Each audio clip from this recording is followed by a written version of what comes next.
Hi, I'm Ava. I'm 20 years old, and this is my story. It's not an easy one to tell, and even harder to live through. But I think it's important to share because sometimes the people who are supposed to protect you are the ones who hurt you the most. It all started with a secret, a betrayal that cut deeper than I ever thought possible.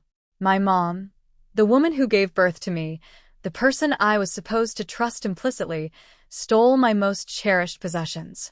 Not just any possessions, but jewelry, heirlooms, gifts from my grandparents, pieces that held the weight of my childhood and the promise of my future. And she didn't just steal them for herself. She sold them to pay for my sister's plastic surgery. And when I found out, when the truth hit me with the force of a freight train, I did something I never imagined I'd have to do. I reported it stolen and let the law handle it. To understand why I made such an extreme decision, you need to understand my family. We were complicated. There's my mom, Sarah, a woman who always prided herself on being the perfect mother, the one who sacrificed everything for her children. Then there's my dad, Mark, a quiet man who worked hard, often out of town, and tended to defer to my mom on most family matters. And then there are my two sisters, Chloe, who's 22, and Lily, who's 15. I'm right in the middle. Chloe was always the center of attention. Not in an obnoxious way, necessarily, but in a way that just demanded it. From the moment she was born, she was beautiful, vivacious, and unfortunately, prone to intense anxieties and self-doubt. My mom, seeing Chloe's struggles, poured all her energy, all her love, all her resources into making Chloe happy, making her feel whole. And then there was me. I was the responsible one, the easy one. The one who got good grades without needing to be pushed, who never caused trouble, who learned early on how to be self-sufficient. I didn't need my mom's constant attention, or so she seemed to think. So I didn't get it. I didn't get the special trips, the endless pep talks, the expensive tutors. Instead, I got praise for my independence, which, looking back, felt less like praise and more like a convenient excuse to focus elsewhere. It wasn't overt neglect, not in the classic sense. My needs were met: food, clothes, a roof over my head. But emotionally, I often felt like a background character in my own family's drama, always observing, always understanding, but rarely truly seen. The favoritism was subtle at first, then became glaring. Chloe wanted a specific brand of clothes. Mom would find a way to get them, even if it meant dipping into savings. Chloe struggled with a class. Mom would spend hours researching the best private tutor, never mind the cost. If I wanted something similar, the answer was often, "Ava, you're so smart, you can figure it out," or "We don't have the money right now, maybe next year." It wasn't just about money, though. It was the emotional investment. My mom saw Chloe's happiness as her personal mission. She saw Chloe's struggles as her own failures. And while I understood, intellectually, that a parent wants to protect their child, it still hurt to be the one always on the outside looking in, the one whose achievements were expected, not celebrated with the same fervor. My jewelry, the pieces that became the crux of this whole nightmare, were a collection built over years, each one carrying profound sentimental value. The most precious piece was a diamond pendant that had belonged to my grandmother, a gift from her to my mom, and then from my mom to me on my 16th birthday. It was delicate, sparkling, and truly beautiful, but its real value was the story it carried. My grandmother had worn it on her wedding day, and my mom had worn it on hers. It was supposed to be mine to wear on mine, a tangible link through generations of women in our family. Then there were the earrings, small pearl studs my dad had given me for my high school graduation, symbolizing growth and new beginnings. And a sapphire ring, a promise ring for my first serious boyfriend. Not worth much monetarily, but a reminder of young love and innocent dreams. These weren't just baubles. They were fragments of my identity, milestones of my life, physical embodiments of love and memory. I kept them in a small, velvet-lined wooden box, tucked away in the back of my dresser drawer. They felt safe there. They felt like mine. Chloe's insecurities had always been a looming cloud over our family. She was naturally stunning, but she focused on one particular feature: her nose. She thought it was too big, too prominent, not delicate enough. She'd talk about it constantly, comparing herself to models in magazines, to friends on social media. It consumed her. For years, she'd been bringing up the idea of a nose job or rhinoplasty. At first, my mom would dismiss it. "Chloe, you're beautiful just the way you are." But as Chloe's distress grew, as it started affecting her social life, her confidence, and even her mental health, she'd cry, refuse to go out, shut herself in her room. My mom's resolve began to crumble. Mom started researching, looking into surgeons' costs, recovery times. It became an unspoken, then openly discussed project. The problem, as with most things that cost thousands of dollars, was money. My dad worked hard, but we weren't wealthy. We lived comfortably, but plastic surgery was a luxury we couldn't easily afford.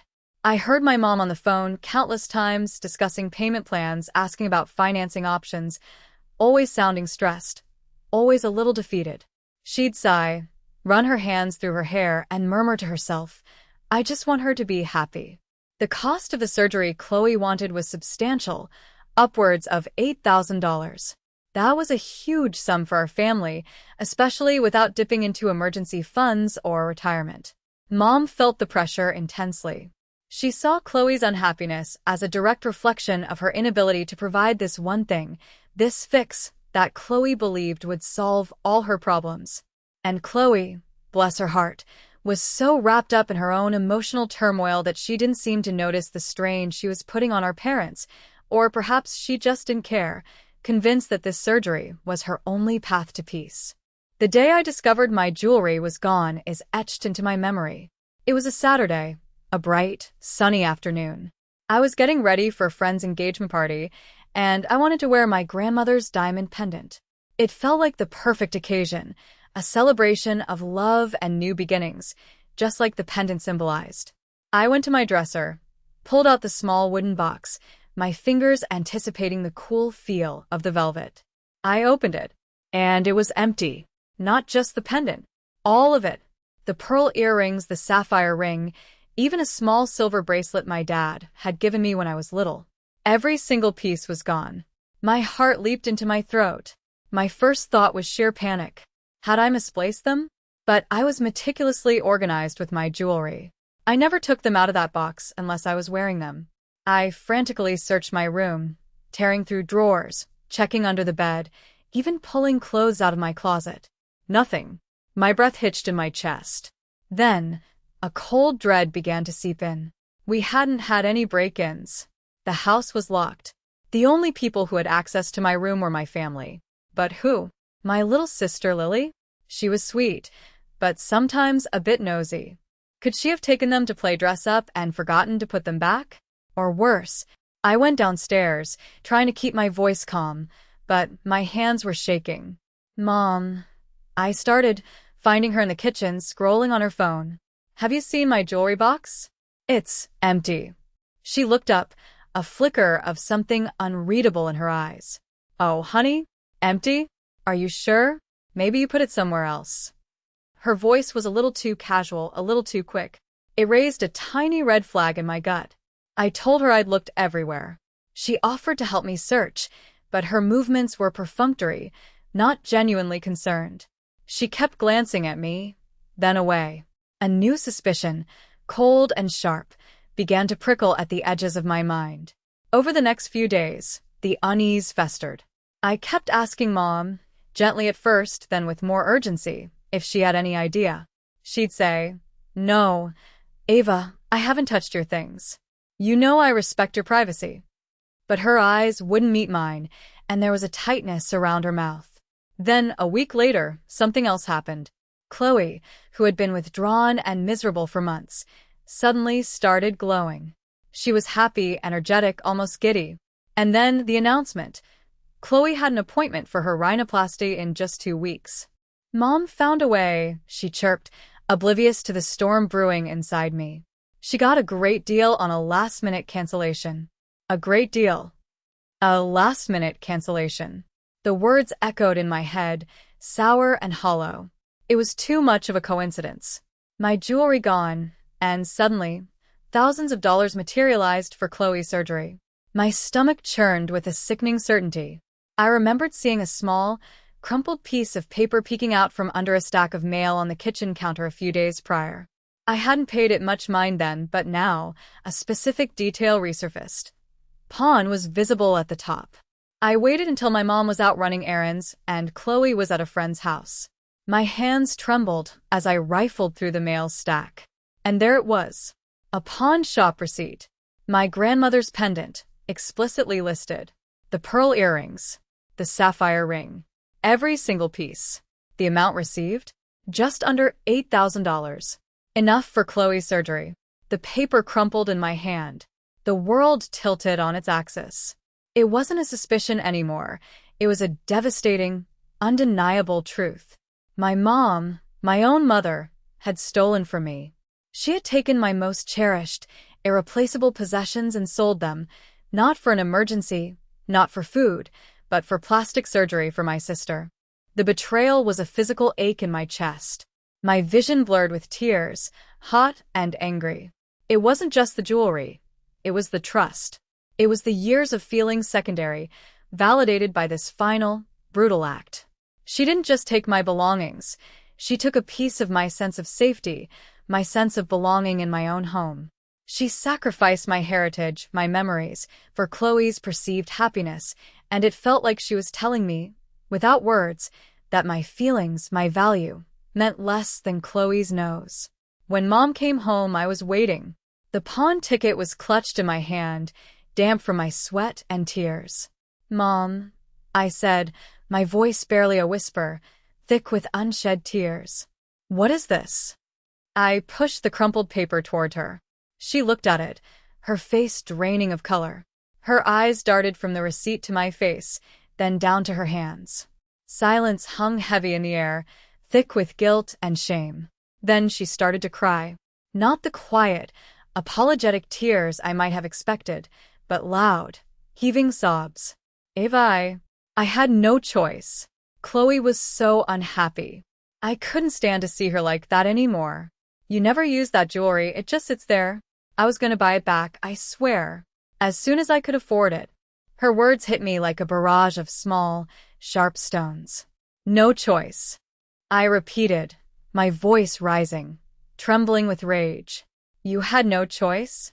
You had a million choices, Mom. You could have gotten a second job. You could have told Chloe we couldn't afford it. You could have asked me, but you chose to steal from me. From your own daughter. My grandmother's pendant, Mom. The one you told me was a family heirloom, a symbol of our strength. And you sold it for a nose job." The accusation hung in the air, heavy and undeniable. She tried to hug me, but I recoiled as if burned. The smell of her perfume, usually comforting, now felt suffocating. Over the next few days, a profound internal conflict raged within me. Every fiber of my being screamed for justice. This wasn't just a petty theft, it was a profound betrayal by my mother. But she was my mother. Could I really call the police on her? On the woman who raised me? The thought was agonizing.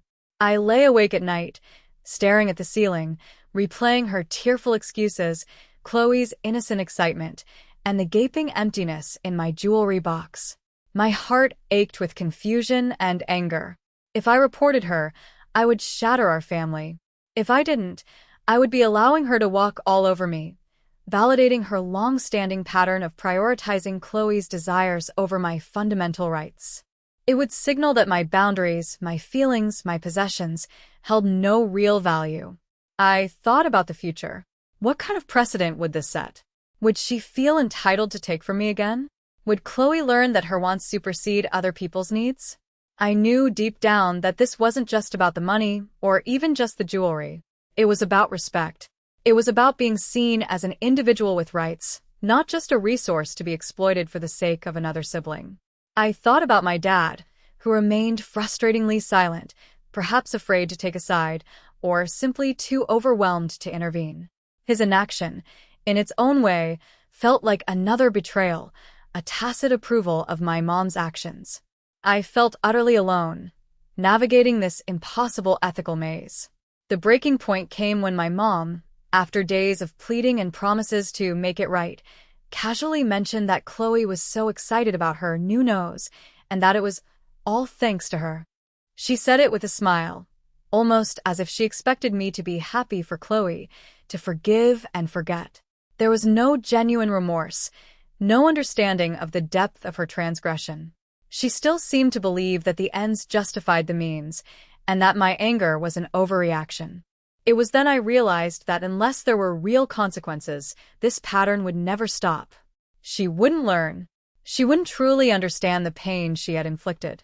The only way to teach her that what she did was wrong, fundamentally wrong, was to let the system she so easily skirted hold her accountable. My hands trembled as I dialed the non-emergency police number. My voice was tight, barely audible, as I explained that I needed to report a theft. The dispatcher was calm, professional, and took down my information. I felt a surge of fear, but also a strange sense of resolve. This was it. I was doing it. A police officer, a kind-faced woman named Officer Jenkins, came to our house later that afternoon. I led her to my room, showed her the empty jewelry box.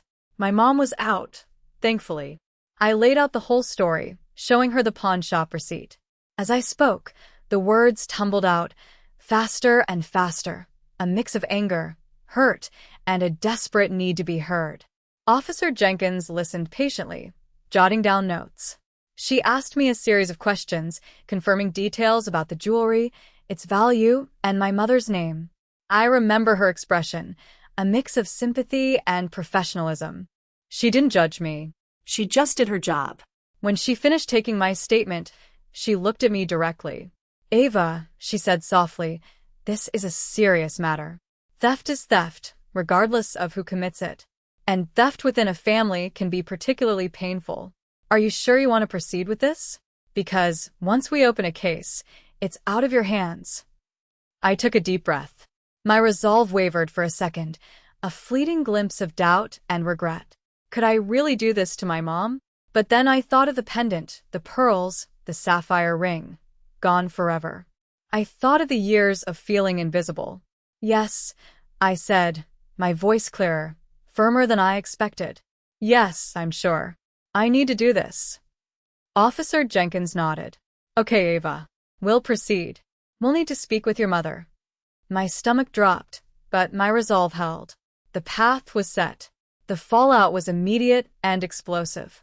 When my mom returned home and Officer Jenkins explained the situation, my mom's face went from confusion to disbelief, then to incandescent rage.